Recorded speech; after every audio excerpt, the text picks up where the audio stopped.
అలా ఇంకొక ENT doctor కోసం సెర్చ్ చేస్తూ ఉండంగా సరే ఇంకో హాస్పిటల్ ఇంకో డాక్టర్ ఎందుకు ఒకసారి ట్రై చేద్దాము, ఆమె మణిపాల్ హాస్పిటల్ సజెస్ట్ చేసింది కదా అని చెప్పేసి మేము మణిపాల్ హాస్పిటల్లోనే ఎవరైనా మంచిగా ఈఎన్టీ డాక్టర్స్ ఉన్నారేమో అని చెప్పేసి సెర్చ్ చేసాము ఇంటర్నెట్లో. సో సెర్చ్ చేసినప్పుడు ఏమైంది అంటే మాకు అక్కడ భట్టాచార్య అని చెప్పేసి ఒక డాక్టర్ నేమ్ వచ్చింది. ఆయన ఈఎన్టీ స్పెషలిస్టు. నెట్లో రివ్యూస్ అంటే డిపెండ్స్ ఆన్ డాక్టర్ ఉంటాయి.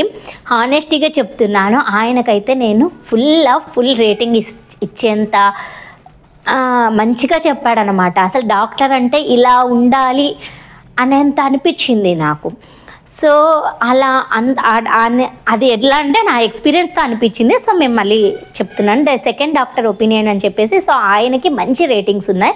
అండ్ రివ్యూస్ నెట్లో ఎలా ఉన్నాయి అంటే ఎవరికో లాంగ్ మంత్స్లో లాంగ్ ఇయర్స్లో రివ్యూస్ కాకుండా ఫీడ్బ్యాక్స్ అనేవి బాగా డే టు డే అప్డేట్స్ ఉన్నాయి.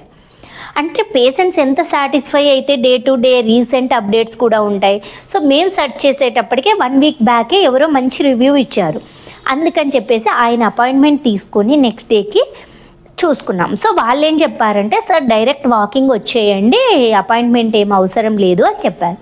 సో వెళ్ళిపోయాము. ఆయన 6 to 8 మాత్రమే, అంటే 5:35 ఆ టైం నుంచి 8 వరకు మాత్రమే హాస్పిటల్లో ఉంటారంట. ఆయనకు ఓన్ క్లినిక్ ఉంది, అది మాకు ఫస్ట్ తెలియదు.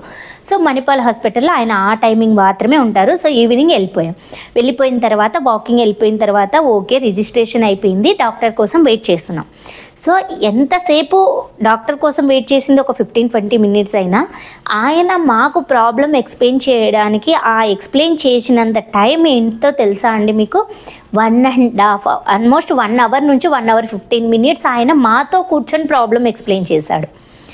మీకు అర్థమైందా? ముందు మేము వెళ్ళిన డాక్టర్ 5 నిమిషాల్లో పేషెంట్ రిపోర్ట్ చూసి ఇమ్మీడియట్గా సర్జరీ చేయాలి అని చెప్పింది.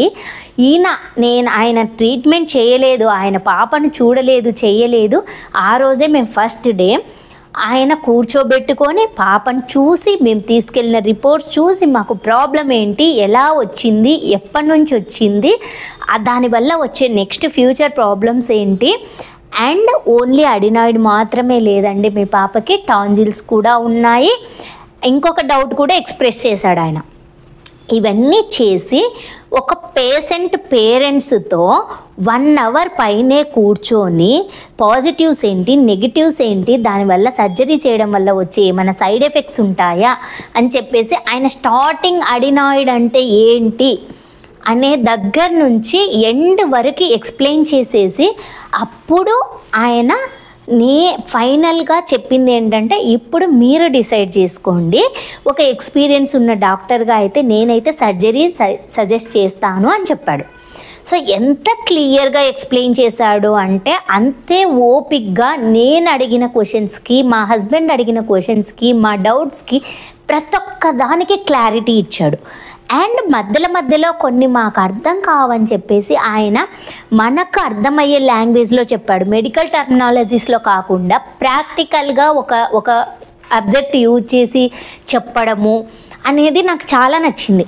సో అంత 1 అవర్ పైనే ఎక్స్ప్లెయిన్ చేసి ఆయన కూర్చొని ఒక 2-3 డేస్ అని కాదు, ఫస్ట్ మీరైతే డిసైడ్ చేసుకొని ఒక రోజున అపాయింట్మెంట్కు బుక్ చేసుకొని వచ్చి హాస్పిటల్లో జాయిన్ అవ్వండి అని చెప్పేసి చెప్పాడు.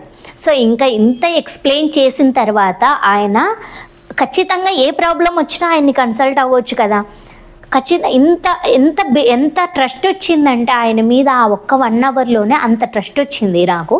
సో మేమిద్దరం డిసైడ్ చేసుకొని సరే సర్జరీకి వెళ్ళిపోదాం అనుకున్నాం. సో వీక్ డేస్ అనేది ఒక సమస్య ఉంది మాకు, కాబట్టి సో ట్రై చేద్దాం వీకెండ్స్లో అనుకున్నాము. కానీ హాస్పిటల్లో వీకెండ్స్లో కుదరలేదండి. డాక్టర్ ఏం చెప్పలేదు, మీకు కుదిరినప్పుడు మీరు చూసుకొని చేసుకోండి అన్నాడు. కాకపోతే ఇక్కడ విషయం ఏం చెప్పాడంటే ఆయన మీరు అడినాయిడ్కి మాత్రమే ఎక్స్రే తీసుకొచ్చాడని చెప్పేసి పాప నోరు ఓపెన్ చేసి లైట్ వేసి టాన్జిల్స్ కూడా ఫుల్గా వచ్చేసాయి. టాన్జిల్స్ అంటే కొండ నాలుకలు అనమాట. మనం కొండ నాలుకకు వచ్చేస్తాయి కదా, అవి. సో అవన్నీ కొండనాలుక దగ్గర వచ్చినవి, మొత్తం అంతా ఉబ్బిపోయింది స్కిన్ అంతా. అదంతా లైట్ వేసి, టార్చ్ లైట్ వేసి చూపించి, ఇంకా టాంజిల్స్ కూడా ఆపరేషన్ చేయకపోతే అవి కూడా మౌత్ని బ్లాక్ చేసేస్తాయి. ఆల్రెడీ 1 ఇయర్ ఆయన చెప్పాడు, నేను 1 మంత్ అయ్యింది ఇలా ఇయర్కి ప్రాబ్లం రావడం వల్ల, అప్పటి నుంచి స్టార్ట్ అయ్యింది అని చెప్పా. కానీ ఆయన చెప్పింది అది కాదు, మీరు అబ్జర్వ్ చేయలేదు, ఈ పాపకు 1 ఇయర్ పైనుంచే ఇది స్టార్ట్ అయిపోయింది అన్నాడు. ఆయన అందాజుగా చెప్పినా మాకు తర్వాత అర్థమైంది ఏంటంటే టీత్, అదే చెప్పాం కదా, డబల్ టీత్ రావడం అప్పటి నుంచే మొదలైంది అని చెప్పేసి.